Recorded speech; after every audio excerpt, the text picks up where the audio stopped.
Size जो exam हुआ था उसका पेपर सॉल्व करना देखेंगे। उसमें किस प्रकार का क्वेश्चन दिया था दोस्तों, और एक उसमें क्वेश्चन भी दिया था जो बहुत विवादित चला था दोस्तों, जिसमें 3 ऑप्शन ठीक था, एक ऑप्शन जो उसमें पंडित नाम का शब्द दे दिए थे, इस वजह से विवाद चला था दोस्तों।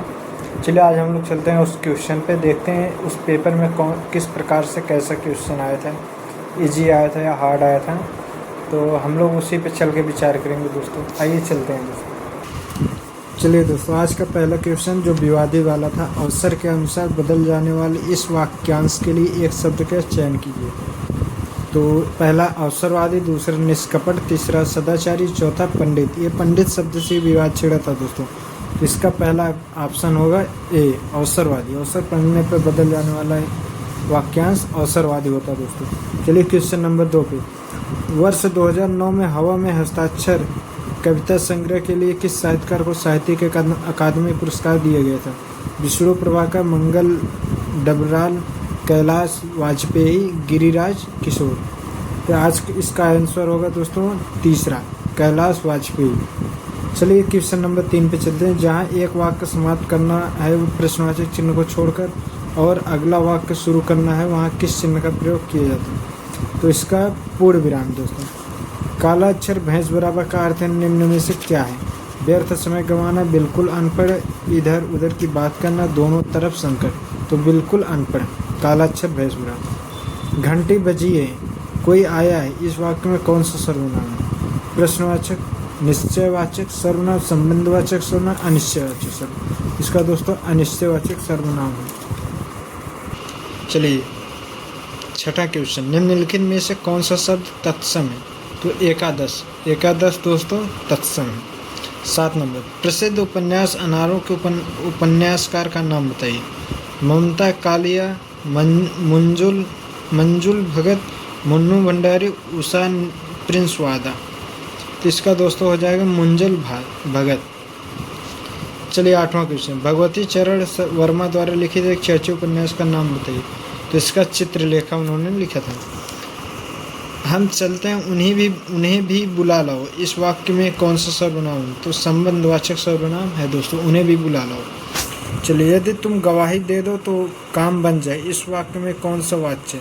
तो इस वाक्य में दोस्तों संदेहवाचक, आज्ञार्थक, इच्छावाचक, संकेतवाचक। यदि तुम गवाही दे दो तो काम बन जाए।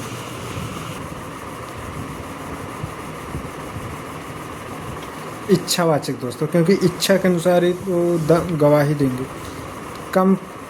कंपी छूटना मुहावरे का अर्थ है डर से शरीर कांपना।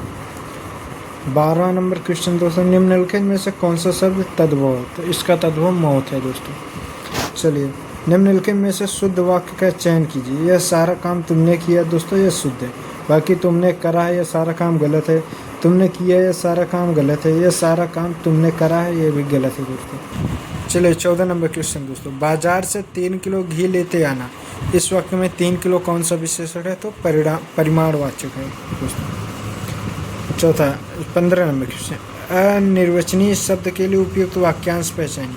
किसी वस्तु का बढ़ा चढ़ा कर वर्णन करना है, अवसर के अनुसार बदलने वाला, जिसके समान कोई दूसरा न हो, जिसका वर्णन या विवेचन न किया जा सके। ये चौथा ऑप्शन डी सही है दोस्तों, जिसका वर्णन या विवेचन न किया जा सके दोस्तों। चलिए हम लोग 16 नंबर क्वेश्चन पे चलते हैं दोस्तों। हमारे पास समय कम है दोस्तों, इसलिए हम जल्दी जल्दी क्वेश्चन करेंगे, बस ऑप्शन जो सही होगा उसका जवाब दिया करेंगे दोस्तों। चलिए 16 नंबर, मन चंगा तो कटौती में गंगा, इस लोकांति का सही अर्थ। तो दोस्तों इसका सही ऑप्शन होगा मन शुद्ध है तो सब ठीक है। चलिए 17, 2013 में ज्ञानपीठ पुरस्कार किसे प्राप्त हुआ? तो केदारनाथ सिंह। 17 नंबर दोस्तों।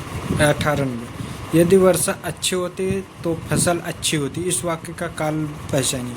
पूर्ण भूतकाल, संभाव्य भूतकाल, अपूर्ण भूतकाल, हेतु मध्य भूतकाल। तो हेतु मध्य भूतकाल हो गया दोस्तों। 19 नंबर, ओछे की प्रीति, बालू की भीति, अर्थ की बोधक सही रोकती है। तो दुष्ट व्यक्ति का प्रेम स्थिर होता है। निम्नलिखित में से एक अनेकार्थी शब्द है। निपुण नहीं, अर्क। अर्क दोस्तों अनेकार्थी शब्द है।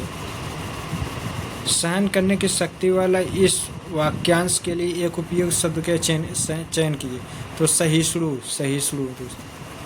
नीचे दिए गए विकल्पों में से कौन सा वाक्य समुच्चय बोधक अव्यय होता है? तो बेईमानी की थी इसलिए चुनाव हार गया। दादी जी शाम को मंदिर जाती हैं, इस वाक्य में कौन सा अव्यय है? तो रीतिवाचक क्रिया विशेषण दोस्तों। निम्नलिखित में कौन सा वाक्य शुद्ध है? तो क्या आप भोजन किए हैं दोस्तों? क्या आप भोजन किए? उसने प्राणों की बाजी लगा दी। मैं नया पोशाक पहनूंगा।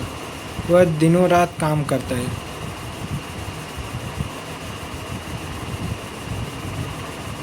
मैं नया पोशाक पहनूंगा। वह थक कर सो गई। इस वाक्य में रेखांकित शब्द को पहचानिए। संज्ञा, वाच्यकर्ता या क्रिया विशेषक? तो इसका क्रिया विशेषक। 26 नंबर, निम्नलिखित में किस वाक्य में विस्मयादि बोधक अव्यय का प्रयोग है? जिसका उत्तर हो जाए वाह वाह, बहुत अच्छा काम किया है राधा ने। निम्नलिखित में से तत्सम शब्द पहचानिए। श्रास, श्रास। 28, इच्छा का पर्यायवाची शब्द है लालसा। 29 नंबर दोस्तों, कंकन किंकिंग नुपुर धुनि सुनी कहत लखन सन राम हृदय गुनी। इस वाक्य काव्य पंक्ति में कौन सा अलंकार है? इसमें है अनुप्रास अलंकार दोस्तों। दिए गए वाक्यांश के लिए एक शब्द दीजिए जिसे कोई विकार न हो। निर्विकार। धूप के धान काव्य के रचयिता हैं गिरजा कुमार माथुर, भवानी प्रश्न मिश्र, गजनान माधव, मुक्तिबोध, भारतेंदु हरिश्चंद्र। धूप के धान। तरनी तनुज तट तमाल तरुवर बहु छाए। इस पंक्ति में कौन सा अलंकार? अनुप्रास दोस्तों। निम्न विकल्पों में से यड़ संधि पहचानिए। तो हो गया इसका सु प्लस अल्प। 34 नंबर दोस्तों, निम्नलिखित में से अशुद्ध वाक्य का चयन कीजिए। तो इसका हो जाएगा जब भी आप आओ मुझसे मिलो। 35 क्वेश्चन, न्यून शब्द में किन वर्णों की संधि हुई है? ई प्लस ऊ दोस्तों, ई प्लस ऊ। प्रश्न संख्या 36 से 40 गद्यांश प्रश्न। निम्नलिखित गद्यांश को ध्यान से पढ़िए तथा उत्तर इस गद्यांश के आधार पर दीजिए। गद्यांश से आधारित है दोस्तों, तो चलिए हम लोग इसको पढ़ लेते हैं। मनुष्य जन्म से ही अलंकार का इतना विशाल बोझ लेकर आता है कि उसकी दृष्टि सदैव दूसरों की बुराइयों पर ही टिकती है। आत्मनिरीक्षण को भुलाकर साधारण मानव केवल परिच्छिन्नवेक्षण में ही अपना जीवन बिताना चाहता है। इसके मूल में उसकी ईर्ष्या की दाहक दुष्प्रवृत्ति कार्यशील रहती है। दूसरे की सहज उन्नति को वह अपनी ईर्ष्या के वशीभूत होकर पचा नहीं पाता और उसके गुणों को अनदेखा करके केवल दोषों और दुर्गुणों को ही प्रचारित करने लगता है। इस प्रक्रिया में वह इस तथ्य को भी विस्मृत कर बैठता है कि ईर्ष्या का दाहक स्वरूप स्वयं उसके समय स्वास्थ्य और सद्वृत्तियों के लिए कितना विनाशकारी सिद्ध हो रहा है।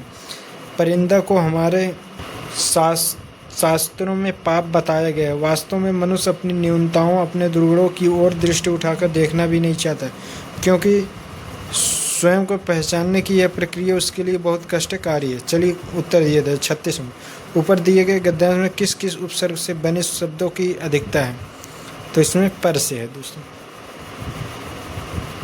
गद्यांश के अनुसार दूसरों की उन्नति को मनुष्य क्यों नहीं देखना चाहता? ईर्ष्या भाव के कारण। गद्यांश के अनुसार अहंकार दूर करने के लिए जरूरी है आत्मनिरीक्षण करना। ऊपर दिए गए गद्यांश के अनुसार अहंकार के कारण मनुष्य पर क्या प्रभाव पड़ता है? वह दूसरों के दोष देखता रहता है। गद्यांश के अनुसार स्वास्थ्य और सदाचार नष्ट हो जाते हैं।